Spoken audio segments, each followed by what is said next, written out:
আমার হাইকোর্টে করিডোর দিয়ে হেঁটে গেলে, হাইকোর্টের উকিল করিডোর দিয়ে হেঁটে গেলে বলে বাঁদর মুখো যাচ্ছে, পেছনে বলে সামনে বলে না, তা তার মুখে দেখে নেব, বুঝে নেব। তুই কটা লোককে বুঝে নিয়েছিস লো? কটা লোককে বুঝিয়েছিস? হ্যাঁ, আমার হাইকোর্টে তো চিল্লাস। হ্যাঁ, তুই একটা মন্ত্রীকে বলছিস দেখে নেব? তোর কপালে তো কোনোদিন মন্ত্রী জুটলো না। আবার সংসদে তোকে দায়িত্ব দিয়েছিল তৃণমূল, সে দল থেকে, সেই দায়িত্ব থেকেও তুই এখন নেই। তুই শুধুমাত্র প্লেন সাংসদ, অর্থাৎ তোকে যে তৃণমূল থেকে সংসদীয় যে কমিটি ছিল, যে দায়িত্ব ছিল, সেখানে অভিষেক ব্যানার্জি বসে গেছে। ওর বুকে ব্যথা উঠে গেল। এখন বুকের ব্যথা সেটা এখন পেটে দাঁড়িয়েছে। কেন শোভন চট্টোপাধ্যায়কে তো নতুন দায়িত্ব দিল তৃণমূল, মমতা বন্দ্যোপাধ্যায় নিজে দায়িত্ব দিল। দেখুন, শোভন চট্টোপাধ্যায়, যাকে কানুন বলে ডাকে মমতা ব্যানার্জি, কানুন কোথায় আছিস? কানুন, তুই হেরে গেলি। এই কানুনকে মমতা ব্যানার্জি বিশ্বাস করে কলকাতার মেয়র করেছিল, কিন্তু এই কানুন তার 7 পাকে বাঁধা, সিঁদুর দান করা, পুরোহিত সামনে রেখে বিবাহ করা, বউকে ফেলে রেখে,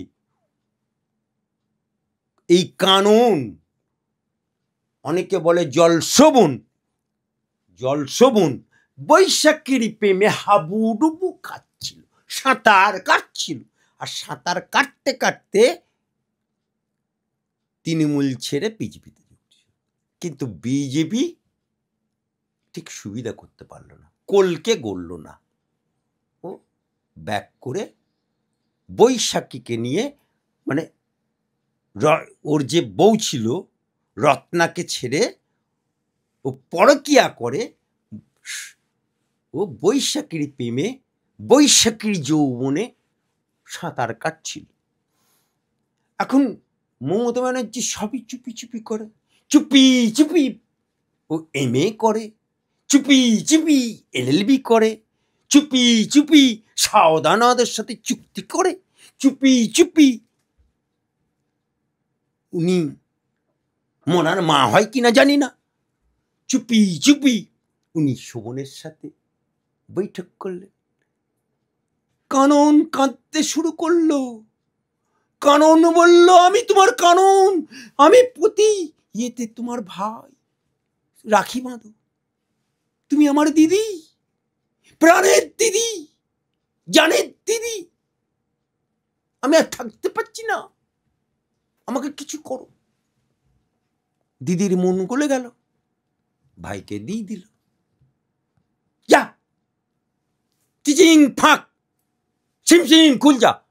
সিম খুলে গেল, ওর কপালে আবার জুটে গেল, একটা কমিটির চেয়ারম্যান হয়ে গেল। এখন নীলালো নিয়ে ঘুরবে, পুই, সঙ্গে থাকবে কে? বৈশাখী। জলশোভন এখন বৈশাখী আবার একটা কমিটির চেয়ারম্যান কলকাতার মতো জায়গায়। কুণাল ঘোষ এখন রাজনৈতিক নেতার চরিত্র অভিনয় করছে, সেই ছবি পরিচালনা করছেন শিক্ষামন্ত্রী ব্রাত্য বসু, যেখানে দেখা যাচ্ছে যে দিনের পর দিন টিচাররা রাস্তায় বসে রয়েছেন, সেখানে একজন অভিনেতা এবং একজন পরিচালক। এছাড়া আর কি কাজ আছে? নন-ম্যাট্রিক সাংবাদিক, এককালে সাংবাদিকতা করতো শুনেছি, সেখানেও লাত খেয়েছে।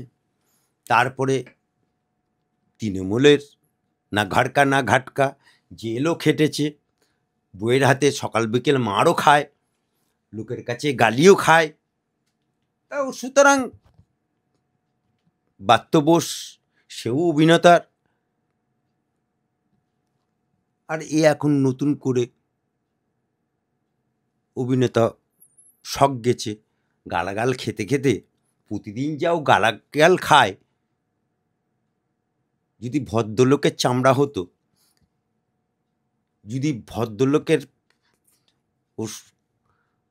রক্তমাংসের শরীর হতো, তাহলে এতদিন দুব্য ঘাসে গলা দিয়ে দড়ি দিয়ে দিত।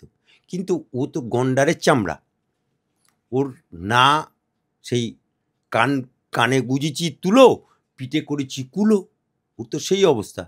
ও বুঝে নিয়েছে রাজনীতিতে মমতা আমাকে কিছু দেবে না। যতই আমি পা চাটি, যতই আমি গোলামি করি, আমাকে জনগণও মেনে নেবে না। জনগণের খিস্তি খেতে খেতে খেতে খেতে খেতে খেতে ও এখন নতুন করে অভিনয় করা শিখছে, ওটাও ফ্লপ হবে।